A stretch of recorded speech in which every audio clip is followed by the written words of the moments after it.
ఎన్నికల తర్వాత steel plant పై CM Chandrababu నిజస్వరూపం బయటపడిందంటున్నారు వైఎస్ఆర్సీపీ నేతలు. ఉద్యోగులు వ్యూహాత్మకంగానే నష్టాల నెపాన్ని కార్మికులపై పెట్టి స్టీల్ ప్లాంట్ ప్రైవేటీకరణ చేసే యోచనలో ఉన్నారని మండిపడ్డారు.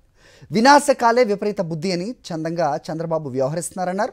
స్టీల్ ప్లాంట్ ప్రైవేటీకరణ ఆపే వరకు కార్మికుల పక్షాన వైఎస్ఆర్సీపీ పెద్ద ఎత్తున పోరాటం చేస్తుందన్నారు తిప్పల నాగిరెడ్డి. ఈ అంశంపై మరింత సమాచారం మా ప్రతినిధి నాయుడు అందిస్తారు. మరొకసారి చంద్రబాబు నాయుడు నైజం బయటపడింది. ఎన్నికలకు ముందు విశాఖ స్టీల్ ప్లాంట్ను కాపాడుతామని చెప్పిన చంద్రబాబు నాయుడు నిన్న మాట్లాడుతూ విశాఖ స్టీల్ ప్లాంట్ నష్టాల బాట పట్టడానికి కార్మికులే కారణమంటూ, అలాగే విశాఖ స్టీల్ ప్లాంట్ను వైట్ ఎలిఫెంట్తో పోల్చారు. చంద్రబాబు నాయుడు మాటలపై మనతో మాట్లాడేందుకు మాజీ ఎమ్మెల్యే తిప్పల నాగిరెడ్డి ఉన్నారు, అలాగే ఆయన కుమారుడు దేవన్ ఉన్నారు. సార్, చంద్రబాబు నాయుడు మాటలు ఏ విధంగా చూస్తారు? ఎన్నికలకు ముందు ఒక మాట, ఎన్నికల తర్వాత మరో మాట మాట్లాడారు. అతను నైజం అదే. దాని గురించి మనం ప్రత్యేక మాట్లాడవలసిన అవసరం లేదు. ఎన్నికల ముందు బ్రహ్మాండంగా వాగ్దానాలు ఇస్తాడు, ఎన్నికలు అయిపోతే వాగ్దానాలను గాలికి వదిలేస్తాడు.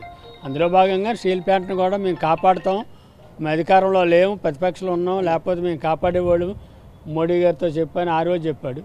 ఇవాళ మోడీ గారి ప్రభుత్వంలో కంబైన్డ్గా ఉండి కూడా చంద్రబాబు నాయుడు గారి మీద, నితీష్ కుమార్ మీద ఆధారపడి ఈవేళ ప్రభుత్వం రన్ అవుతుంది సెంట్రల్లో.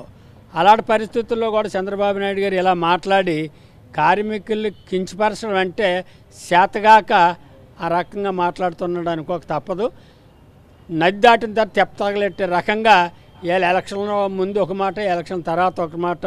అతని నైజం అనేది ఇవాళ స్టీల్ ప్లాంట్ ఎంప్లాయీస్కే కాదు, ప్రజలందరికీ కూడా అర్థమైంది.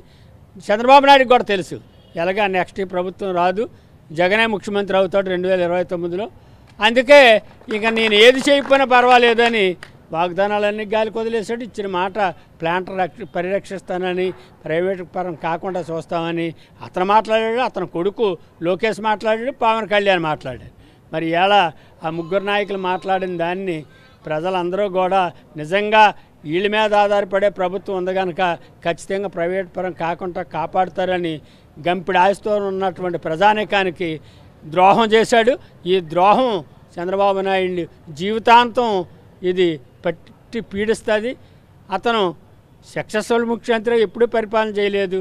కాకాయ కలకాలం బ్రతికే కన్నా అంశాయి 6 నెలలు బ్రతికితే చాలని జగన్మోహన్ రెడ్డి గారు 5 ఇయర్స్లోనే ఇచ్చిన మాట నిలబెట్టుకున్నాడు.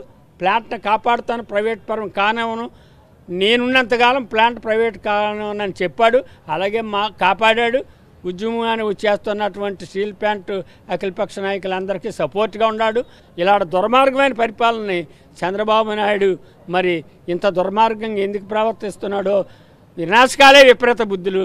ఖచ్చితంగా దీని ఫలితం అతను 2029లో అనుభవిస్తాడు. ఎన్నికలకు ముందు ఏదైతే ఒక హామీ ఇచ్చారో విశాఖ స్టీల్ ప్లాంట్ను కాపాడుతామని, ఆ హామీని నిలబెట్టుకోవాలని చెప్పి ఇక్కడున్న దేవన్ కానీ లేదా నాగిరెడ్డి కానీ డిమాండ్ చేస్తున్నారు. కెమెరామెన్ శంకర్తో నాయుడు, గాజువాక.